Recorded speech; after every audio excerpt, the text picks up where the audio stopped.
I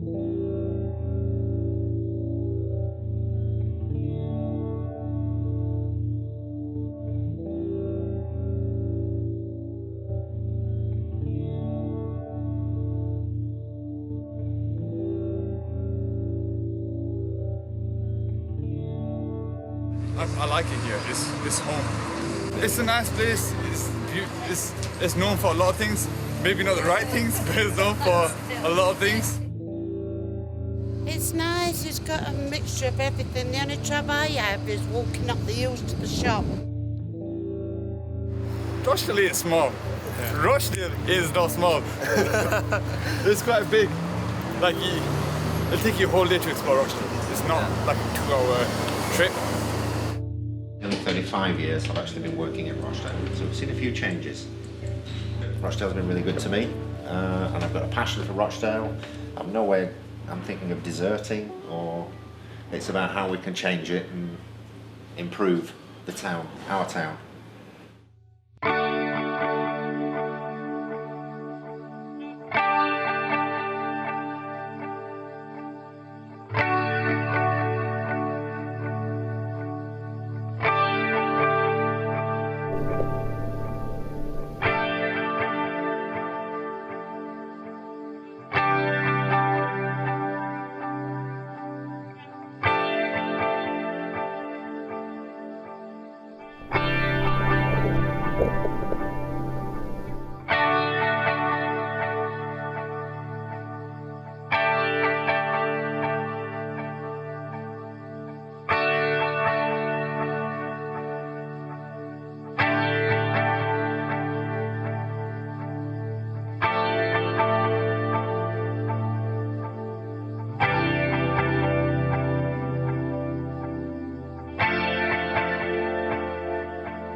Such a magnificent building.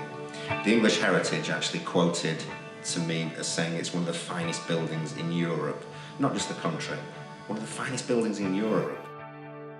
We've got the new bus station, we've got the new tram system, so we've now got visitors coming into the town. They get off the tram, they get off the bus, they then walk into this huge void, this empty space. It's a little bit of a wind tunnel because it's so open. It's a bridge, so they can't really put too many trees there.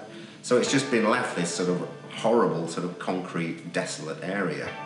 Once the river's open and the bridge is there, you know, these new visitors are going to come off the trams, come off the buses. You only get one chance to create that first impression. And the first impression they're going to get is going to be an open market on the street. We're going to have the open river, the bridge, the magnificent town hall in the background. And if that's the first impression that people will have of Rochdale, and that's got to be a huge step forward. We can be passionate about Rochdale a bit more. This is where we live.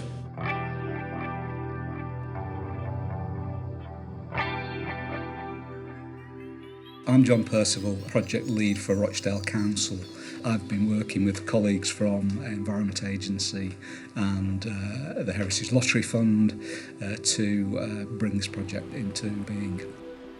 My name's Tony Callahan. I'm project manager for the scheme. I'm responsible for the day-to-day progress programme, spend to date, things like that. The delivery side is my role. The project is to uncover our hidden river and one of our really important heritage assets, which is Rochdale Bridge. The town has grown up around the river and we have many fine heritage buildings. The river provides the setting for those buildings and it speaks to the scale of those buildings and how they're located. What we call Rochdale Bridge is actually 5 bridges. The earliest reference we have to the bridge is 1324, so a 14th century structure stood there at that time. The next section of it was built when it needed to be widened so that the increasing volume of goods traffic that was coming from Yorkshire mainly woolen products to be finished in the fulling mills in Rochdale, could get across. It was then extended again in 1787, but this time the 14th century bridge and the 17th century bridge were sandwiched between two structures built at the same time. And then the last part of the bridge was built between 1821 and 1824, and that's on the upstream side. That's been hidden from view since the early 1900s. So our plan was to take away some of the culvert that hides the river and conceals the historic bridge and let people see Rochdale as it was meant to be. There's been an interest in reopening the river ever since it was first glimpsed when the repair works were done back in the 1990s. Coincidentally, the Environment Agency were also interested in removing some of the culverts that we had, and the biggest culvert that we have, of course, is the one that goes through the town centre. The Environment Agency's main goals for the project, I suppose, are flood risk benefit in terms of reducing the impact of a flood event. The second aim to improve the condition of watercourses. Currently, the culvert's quite a sterile environment, full of debris. There's branches here and there which are periodically removed, and it's dark. Upstream and downstream, we've got evidence of some really good fish populations of the likes of trout, chub. There's even evidence of otter. We saw some otter spraint underneath one of the bridges. So the potential for quite a high quality ecosystem to thrive in that area is there. We just need to provide the right conditions for that to happen. When you actually walk through the town centre at the moment, you can see all these magnificent buildings, but why are they where they are, and why were they built in the way they are?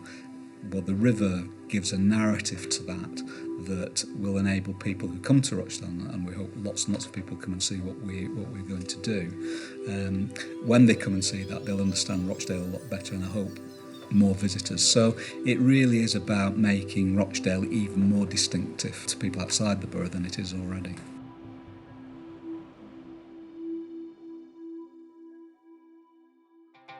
The sequence of construction on this project is to initially set up the site hoardings to keep the public safe, and then we commenced piling works to stabilise the river walls. My name's Dave Lee, and my title is Site Supervisor, to ensure that the works are being carried out in accordance with the contract.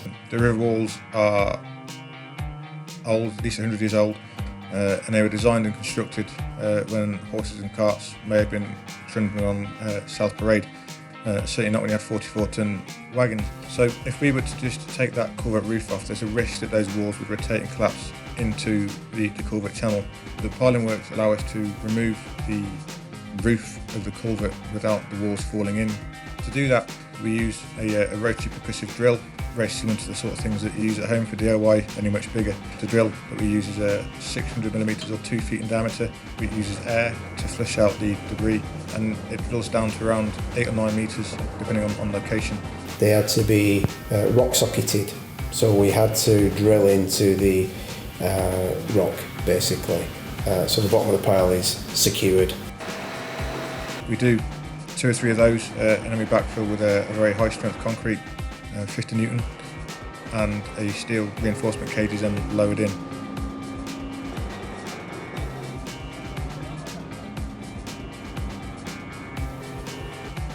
We install these in rows on either side of the culvert behind the wall and let them cure before we commence demolition work. When the project's underway, the council and the team will be getting people engaged in the project. So we're looking at youngsters from schools, the local college, the Sixth Form College and Hopwood Hall College, to get involved, to learn about the history of the river and the bridge. Demolition phase is one of the most sensitive elements of the project in terms of construction.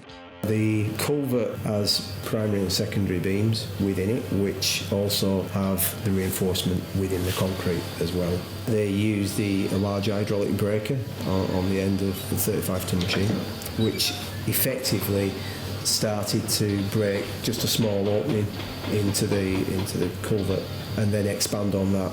So it literally breaks away from the reinforcement, Once you're then left with all the reinforcement, it's a case of just cropping it back. And then used a variety of, if you like, accessories for cutting through loose reinforcement bars. If we were to just demolish the culvert straight into the live river channel, the dust and sediment that we would allow to fall into the river channel would affect water quality specifically. And you can see these stop log arrangement that we've got where we can divert flow from one side to the other, which allows us to then very carefully demolish the roof. The dust was suppressed using water that was sprayed at the location. Some substantial universal columns that had actually been placed on the side to act as beams. It involved using oxypropane cutting. The columns were cut into sections and would have been sold for reuse. There are Victorian era cutwaters upstream and downstream. These stone cutwaters are made from the same stone as the rest of the bridge, so during the demolition phase we'll try and recover as much of that stone as possible to reuse in the repairs to the bridge. Now before we start the works, we look for evidence of how the new concrete is tied into the old masonry. We think we have some form of debonding or separation between the new concrete and the old structure, and you can see this in this sheet of polystyrene and board. We think that extends all the way through to ground level. However, when we actually demolish this concrete, we find that there's only a very thin layer at the bottom and the concrete's been poured right up against the stone. So we use highly skilled, experienced stonemason to remake sections of bridge. It's Richard Mason, stonemason. It's basically restoring all the old stonework to the original bridge. The sections that were beyond repair were effectively indented, which involves removing a slice of the existing masonry and fixing a new piece of stone mechanically to the existing using stainless steel dowels. We used stone that came out of the river on the upstream arch and trying to make that blend in with the old stone. That's the awkward part, really. A lot of it's experience and using your eye, to make it look right. Over 30 years experience, so it's, things become a lot easier. We will have a very clear line on the bridge called the string course at ground level, where everything above that will be constructed from newly cut stone from Fletcher Bank Quarry. The setting of all those heritage assets is really important. So the quality of work that has to be done around the reopened river is critical. The standard has been set. The Boxing Day floods in 2015, Rochdale was one of the worst hit areas. Over 500 properties flooded, with another 140 or so commercial premises. The constriction and the main source of flood risk in the town centre is the upstream inlet. From there on through the culvert increases in width and height, so water that can't fit in that inlet flows overland. By opening and removing the roof of the river in the middle of the town centre, we provide an opportunity for that overland flow path to re-enter the channel, which reduces the flood extent. So as you can see on this video here, the flood water that's flown overland from the inlet next to number 1 Riverside and the bus station, you can see it re-entering the river channel at our upstream opening, and you can see it wearing over the upstream left bank. This is a fairly clear piece of evidence to suggest that our project has reduced the impact of this flood event. Had this opening not been here, the water would not have been able to flow back into channel so quickly. It would have had to have flown all the way down the esplanade and back in at the police station ramp, which would have increased the depth of water and the flood outline. The Environment Agency has 4 gauging stations on the River Roch, upstream and downstream of Rochdale, and some of these gauging stations have been in place for over 70 years. And the recorded levels on Boxing Day are the highest that have ever been recorded. It was an unusually massive rainfall event, and there's very little anyone could do to have prevented that flooding occurring. What we can do is reduce the effect and likelihood of flooding, which is what we're looking to do upstream, working with the council.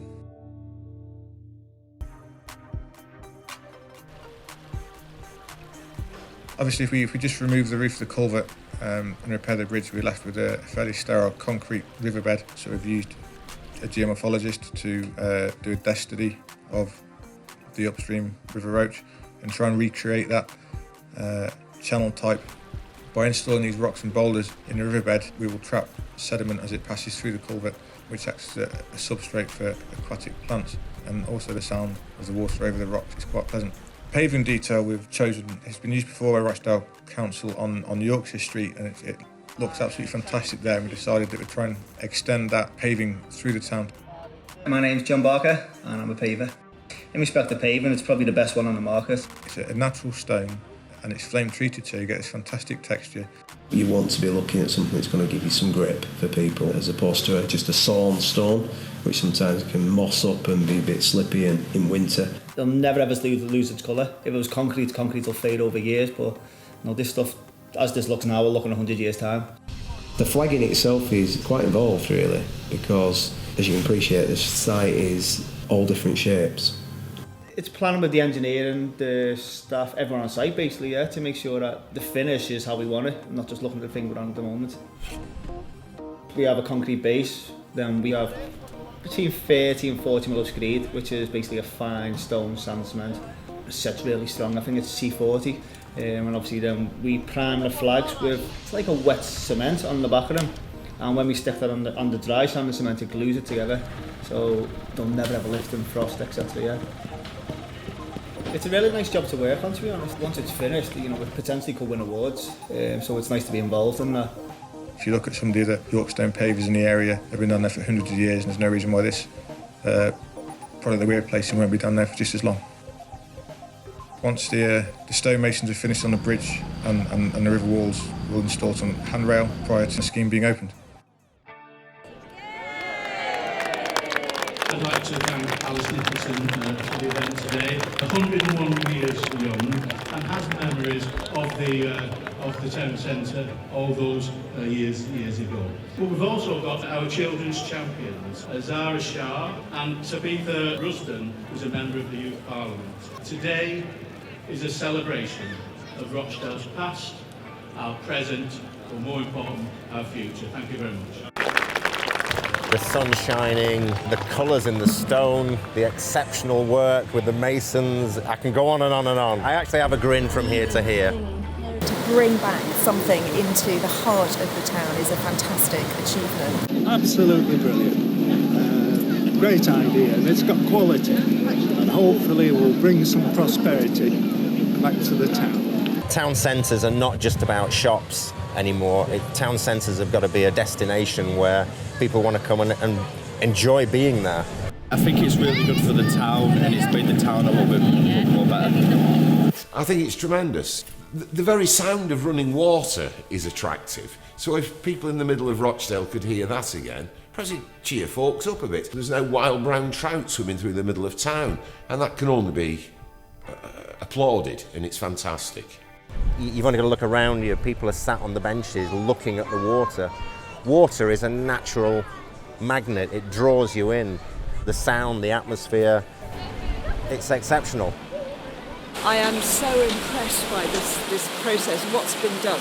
It's tremendous. It's tremendous for Rochdale. Really imaginative project involving quite a lot of stakeholders, including the Environment Agency, working together.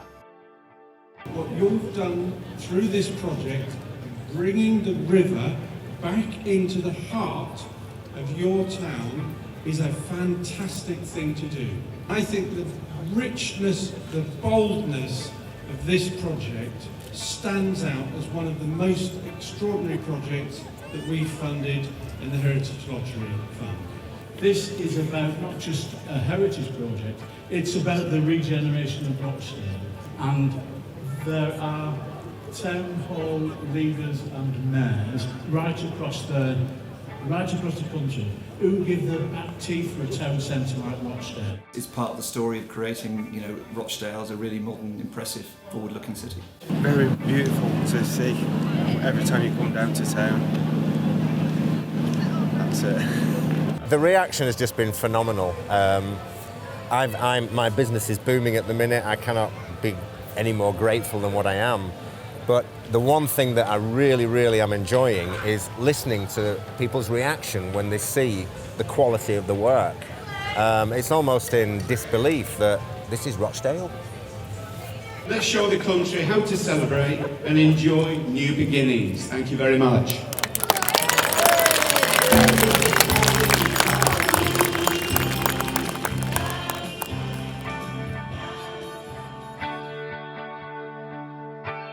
Lots of people come to see the town hall because it is a magnificent building in its own right, but what people perhaps don't realise quite as much is that the modern court as a principle began in Rochdale, and we get tourists from all over the world, lots of Japanese and Canadian people coming to see where it all started. The watercourse is significantly improved in terms of the Water Framework Directive. The other big outcome for this from the Environment Agency's point of view is this relationship with Rochdale Council and moving forward onto future flood risk management projects. And it is absolutely the case that if you can get the voluntary sector, working with the public sector, with the private sector, with the community, all joined up, then you're absolutely in the best possible position to deliver something that is not only exceptional, but something that is really transformational as well. I think we've learned some really valuable lessons in terms of what partnership working can do, in terms of the expertise and experience pools of different organisations, and it's something we're keen to share. Rochdale's image, I think, is a little bit out of kilter with the reality of what Rochdale is like, and one of the key benefits that we hope to realise from the river project is to make people think again about what Rochdale has to offer, because, as I say, it does have a lot more to offer than people might think. It completely changes Rochdale. This is the new Rochdale.